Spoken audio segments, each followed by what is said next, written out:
Roja welcome to special debate. అగ్రరాజ్యంలో ప్రవాసుల గుండెల్లో రైళ్లు పరిగెడుతున్నాయి. H1B వీసా దరఖాస్తుదారులకు బిగ్ షాక్ తగిలింది. టెక్సాస్ స్టేట్ కాలేజీలో H1B వీసా ఉద్యోగుల నియామకాలను ట్రంప్ సర్కార్ నిలిపేసింది. H1B వీసా కోసం ఎదురు చూస్తున్న ఆశలపై నీళ్లు చల్లినట్టయింది. తాజాగా టెక్సాస్ గవర్నర్ గ్రెగ్ అబాట్ కీలక నిర్ణయం తీసుకున్నారు. తక్షణమే కొత్త H1B వీసా దరఖాస్తులను వెంటనే నిలిపివేశారు. రాష్ట్రంలోని విశ్వవిద్యాలయాలు, రాష్ట్ర ఏజెన్సీలకు ఆదేశాలు జారీ చేశారు. 2027 మే 31 వరకు అమల్లో ఉంటుంది. H1B వీసా కార్యక్రమం దుర్వినియోగం అవుతోందని అబాట్ ఆరోపించారు. అమెరికన్ ఉద్యోగాలు అమెరికన్లకే దక్కాలన్నారు.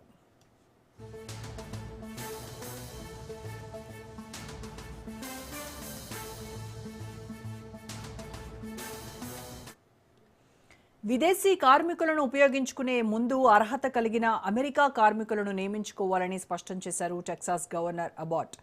వర్క్ ఫోర్స్ కమిషన్ నుంచి రాతపూర్వక అనుమతి లేకుండా కొత్త H1B పిటిషన్లు దాఖలు చేయడాన్ని నిలిపివేశారు. దీంతో భారతీయ వృత్తి నిపుణులకు అమెరికా ప్రయాణాల్లో మరింత జాప్యం కానుంది.